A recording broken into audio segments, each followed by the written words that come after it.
Je pense que le secret du succès, peu importe que vous veniez d'un petit village ou d'une grande ville, repose sur une chose essentielle. Premièrement, il faut travailler comme un acharné. Et deuxièmement, il faut avoir une vision très claire de là où vous voulez aller. Et il est très important de ne pas écouter les pessimistes.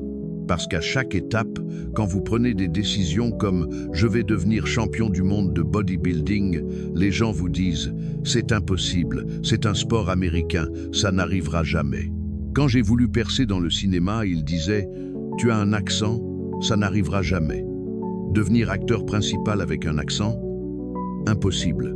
Tout est toujours impossible jusqu'à ce que quelqu'un le fasse. Faites-vous confiance, brisez quelques règles. N'ayez pas peur d'échouer, ignorez les pessimistes et restez affamés. Laissez-moi vous dire, j'ai fait fortune dans plusieurs carrières et j'ai connu beaucoup de succès en ignorant les pessimistes et en croyant en moi. Imaginez que vous avez 15 ans, en Autriche, et que vous dites aux gens « Je veux être champion du monde de bodybuilding ». Bien sûr, ils vous répondent « Attends une minute, c'est un sport autrichien, le bodybuilding, c'est un sport américain ». Mais vous savez quoi? J'avais une vision très claire et j'ai fait exactement ce que je voulais faire. Je voulais être champion de bodybuilding, alors j'ai commencé à m'entraîner 1 heure par jour, puis 2 heures, puis 3 heures.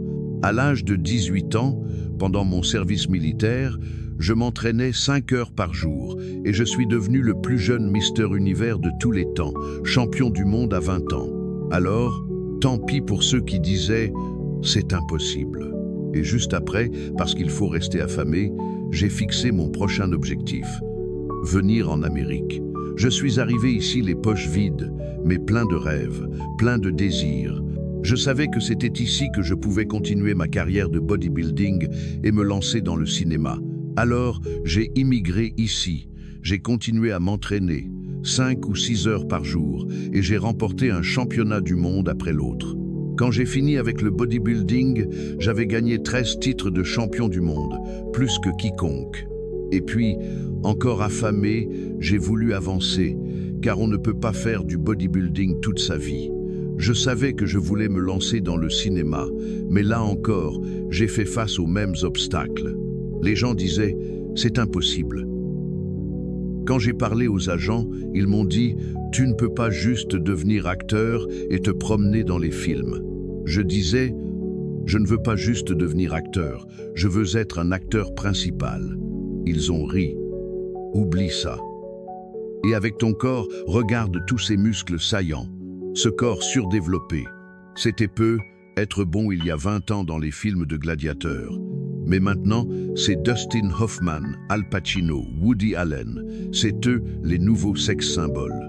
Et avec ton nom, Schwarzen, Schnitzel, ou je ne sais quoi, je vois déjà l'affiche, ça ne vendra aucun billet. N'oblige-eux, Silade, les billades. Mais vous savez quoi? Je ne les ai pas écoutés. J'ai travaillé très dur, comme dans le bodybuilding, 5 ou 6 heures par jour. Je suis allé à des cours de théâtre, des cours de diction, des cours de dialogue, des cours pour atténuer mon accent, tout ce à quoi vous pouvez penser, je l'ai fait. Et petit à petit, tout a commencé à se concrétiser. Toutes ces prétendues faiblesses dont il parlait ont commencé à devenir des atouts. Quand est venu Conan le Barbare, le réalisateur m'a dit « S'il n'y avait pas eu toi, on aurait dû en construire un ». Et pour Terminator, le réalisateur a dit « Je ne pourrais pas imaginer quelqu'un d'autre pour jouer le Terminator, sans ton accent, sans ton corps.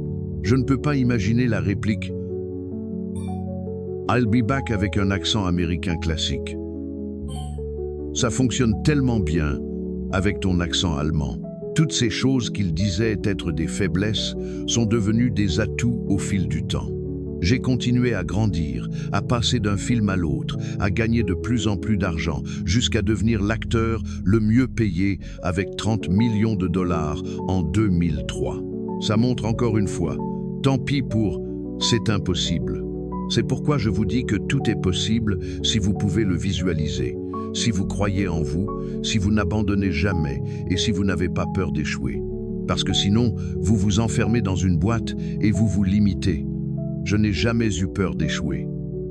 Quand je me suis présenté comme gouverneur, je n'avais pas peur d'échouer. Je n'ai jamais eu peur d'échouer pour quoi que ce soit, car il ne faut pas avoir peur de l'échec.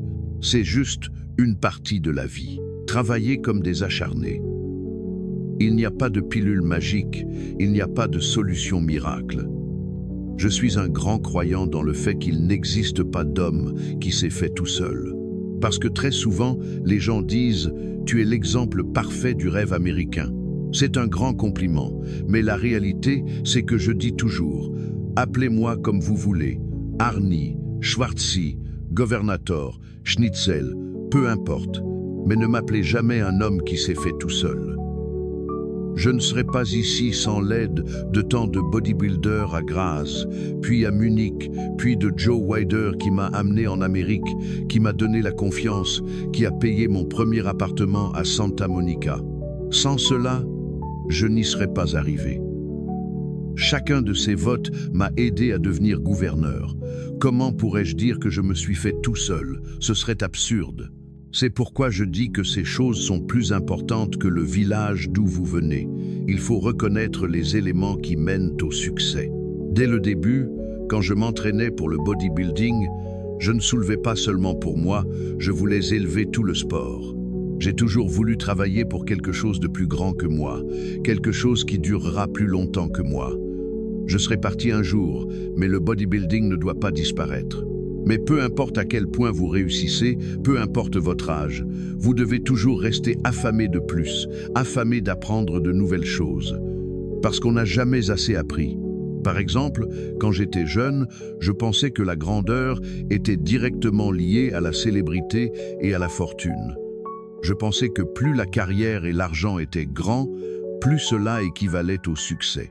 Mais j'avais complètement tort. Je l'ai appris plus tard, tout à fait par hasard. L'Université du Wisconsin menait un programme de recherche sur l'effet de l'entraînement avec poids pour les athlètes des Jeux olympiques spéciaux, des personnes ayant des défis intellectuels. Ils m'ont appelé. Arnold, tu es l'expert dans ce domaine. Nous voulons que tu viennes à l'université pour nous aider avec notre programme. J'ai pris l'avion pour l'Université du Wisconsin et j'ai aidé. Il y avait ses enfants et le premier exercice qu'on a décidé de faire était le développé couché. Ils étaient tous alignés. Le premier enfant s'est allongé sur le banc, j'ai placé une barre de 20 kilos au-dessus de sa poitrine et il a fait un exercice simple de développé couché. Il a fait 10 répétitions, puis il s'est levé et le suivant s'est allongé. J'ai placé la barre au-dessus de sa poitrine, mais cet enfant a commencé à respirer très fort et tout à coup, il s'est mis à crier très fort. Il a sauté, a reposé la barre et s'est mis à trembler. Alors, je l'ai calmé et je lui ai dit « C'est bon, regarde tes amis faire le développé couché, peut être que tu voudras réessayer. » Déplie vol. Et les amis sont passés, ils ont tous fait le développé couché. Chacun a réalisé une belle performance. Et puis, tout à coup, il s'est remis dans la file, prêt à réessayer. Il s'est allongé. Cette fois, je lui ai donné la barre vide, juste 10 kilos. Il a fait 10 répétitions. Puis je lui ai demandé « Veux-tu ajouter plus de poids ?» Il a dit oui, alors j'ai mis les plaques pour revenir à 20 kilos, comme au début, et il a fait 10 répétitions de plus. J'ai ajouté 2 plaques, ça faisait 30 kilos. J'ai soulevé la barre, il a sauté, tapé dans les mains de tout le monde, il était tellement excité. Ce fut une véritable révélation pour moi, parce que voir cet enfant passer de la peur à la confiance en si peu de temps, alors, souviens-toi. Aie une vision, vois grand, ignore les pessimistes, travaille comme un acharné, et redonne aux autres, change le monde. Parce que si ce n'est pas nous, qui? Si ce n'est pas maintenant, quand?